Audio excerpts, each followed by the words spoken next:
You're listening to Skeptoid. I'm Brian Dunning from Skeptoid.com.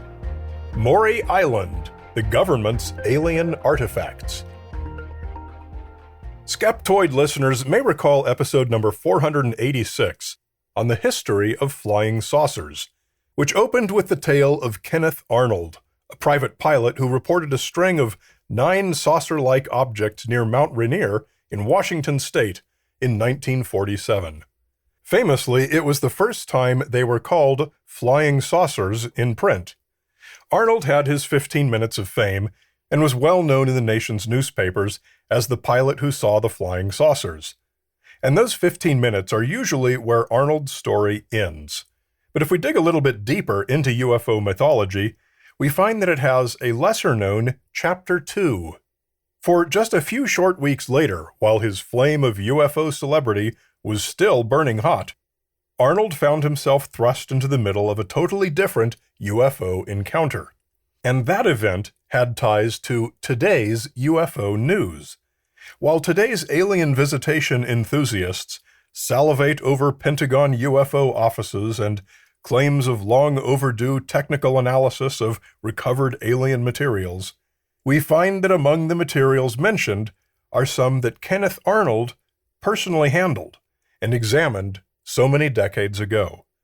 So now that things are coming full circle, let's take a closer look at this second chapter of Arnold's life among the UFOs. Maury Island is one of many in Puget Sound, off the coast of Tacoma, but accessible only by private boat or by ferry from Seattle. It's green and beautiful and relatively sparsely populated with waterfront homes. In 1947, residents appreciated the services of a private security company that sent a small patrol boat along the coast, keeping an eye on the homes. According to the story, this patrol boat was being driven by Harold Dahl, D-A-H-L. He had a couple of buddies and his son and their dog on board. Here is how what happened next was recounted by UFO author Gray Barker in his 1956 book, They Knew Too Much About Flying Saucers. Dahl was patrolling in his boat at Maury Island near Tacoma when he and his crew saw 6 huge donut-shaped objects in the sky. They appeared to be about 100 feet in diameter, of bright metallic coloring. Portholes were spaced around the outside of the things, and inside the holes of the donuts were dark circular continuous windows. 5 of the objects were circling around the 6th, which seemed to be in mechanical trouble.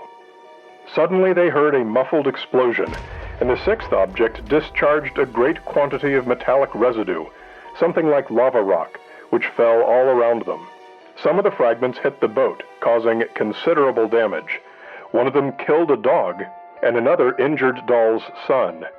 The 5 remaining objects flew off. Dahl told what happened to his boss, Fred Chrisman, and the two of them went back there and collected some, quote, mysterious white metal that accompanied the fall. Chrisman stated that while he was picking through some 20 tons of the material that had fallen onto the shoreline, one of the UFOs returned and circled the bay. Shortly afterwards, Kenneth Arnold received a letter from Raymond Palmer, the editor of the pulp magazine Amazing Stories in Chicago. Arnold had heard about the Maury Island incident, and knowing Arnold from all his recent publicity around his Mount Rainier sighting, wanted to know if Arnold would go to Tacoma, meet with Dahl and Chrisman, and report back. Arnold agreed when Palmer wired him $200 in advance to cover expenses, with the expectation that Arnold would write an article about the event. And so for a couple of days, Arnold's hotel room in Tacoma was quite the busy little conference room. In addition to Dahl and Chrisman, Arnold invited his friend Captain Emil Smith, a United Airlines pilot, who had also recently reported a UFO. Chrisman showed the white metal fragments to Arnold and Smith. Arnold described the experience in his 1952 book, The Coming of the Saucers.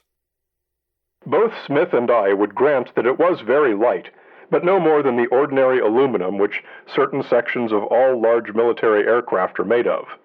If this was truly the light metal that Harold Dahl said was spewed from these strange aircraft, We knew, or we thought we knew, that it was a fake.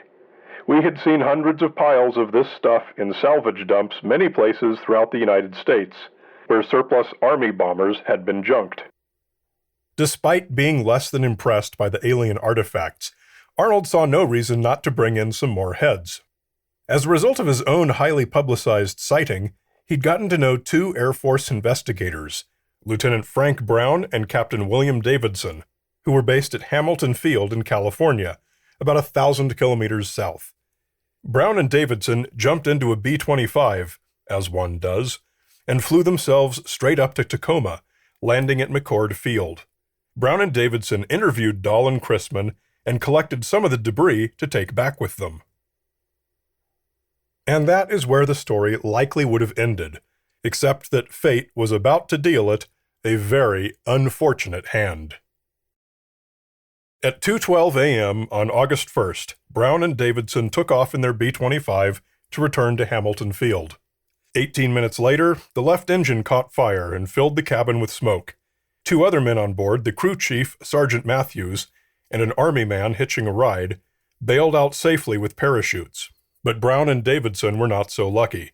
The burning wing separated and the plane crashed at 2:50 a.m.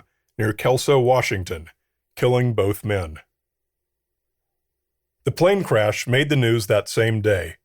Arnold decided immediately he wanted nothing further to do with this story, and called Palmer to tell him he wouldn't be writing any article about it. Later that evening, Ted Morello, a United Press and local radio reporter in Tacoma, received an anonymous call stating that the plane had been carrying saucer fragments, and that it had been shot down from the air with a 20mm cannon. An odd claim, as with the very few oddball exceptions, American aircraft of the day did not carry 20mm cannons. The caller gave Brown and Davidson's names, which had not yet been released to the public, to prove that his information was valid. 5 calls in all were made.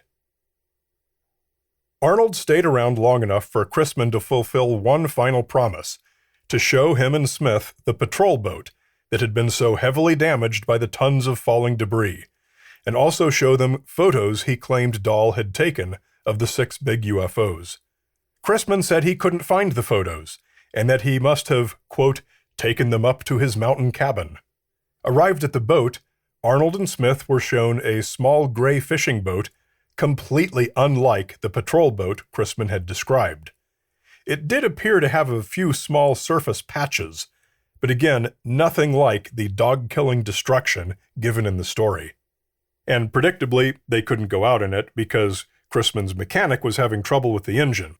Arnold and Smith, both pilots with plenty of experience inspecting engines, weren't buying it. Arnold wrote, "The engine did not look like a bolt or a screw had been turned on it. Not only did this seem fishy to us, but frankly, I wouldn't travel 100 yards to sea in a boat in that condition." And with that, the men all parted ways. It seemed clear that everything about Dahl and Chrisman's story was either unevidenced or supported by apparently fabricated evidence. But the heat was about to be turned up. Due to the deaths of the 2 Air Force officers, the FBI investigated. Today, these case files are publicly available in the UFO section of the FBI's Vault website. Although most of the names are redacted, it's fairly easy to match up the people and events from other sources. One interview, which appears to have been of Dahl at his home, was terminated early by the agent when Dahl's wife came in, quote, in a considerable rage, and demanded that he, quote, admit the entire story was a plain fantasy which he had dreamed up. The agent actually wrote that Dahl was, quote, a mental case. The FBI also found that neither Dahl nor Chrisman worked for any company that patrolled Maury Island. All they had was an old beat-up boat or two that they used to salvage floating lumber. The FBI also asserted that while they had no proof, the anonymous caller was, quote, probably most likely a redacted name with the same number of letters as Fred Chrisman. We know that Chrisman had met with Brown and Davidson and so knew their names and was able to provide them to Morello. And today, even many ufologists consider Chrisman the primary creator and driver of this story. According to the FBI, Chrisman's plan was to profitably sell the story to Ziff Davis, the Chicago area publisher of Amazing Stories that Raymond Palmer edited. And it was really this that brought the Maury Island incident full circle. Kenneth Arnold had been brought into the mess by Raymond Palmer, who had been told about it by, you guessed it, Fred Chrisman. They already knew each other.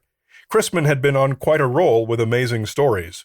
As recently as a month before, they published a series of letters from him in which he recounted his hair-raising adventures after being shot down in Burma in World War II. Chrisman had actually been a fighter pilot.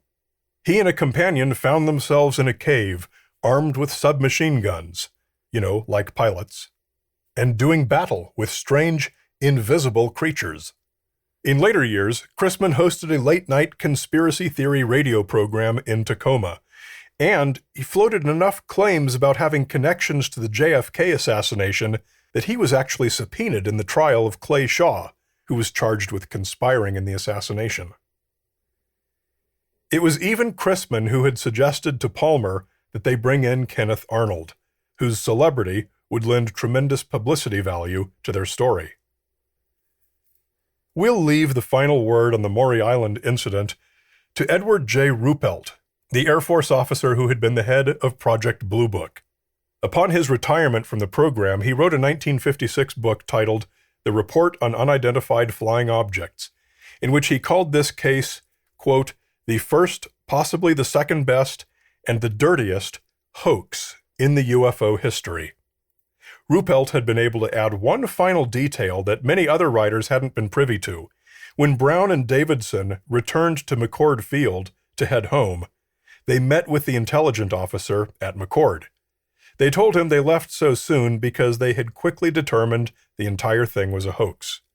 Ruppelt also revealed that the government had been very close to prosecuting Dahl and Chrisman for the false report and its disastrous consequences.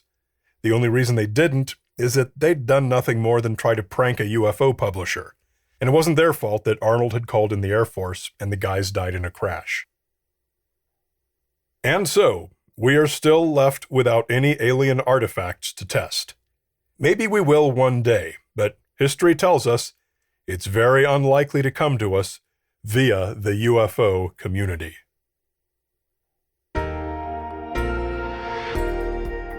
A great big Skeptoid shout-out to premium members Lil Lunchbox, a.k.a. the coolest clown around, and other things, Mike Parker from Melbourne, Danielle and Angela from Queensland and Tasmania, and Kurt Steggy. Your premium membership is what keeps us afloat. If you love the show, then make this a two-way street. For just $5 a month or more, tax-deductible for U.S. taxpayers, you can help ensure that this material is out there for those who need it for years to come. Just come to Skeptoid.com and click Go Premium. And be sure to catch In Fact, our YouTube video series based on selected Skeptoid episodes. Find it at infactvideo.com. You're listening to Skeptoid, a listener-supported program. I'm Brian Dunning from Skeptoid.com.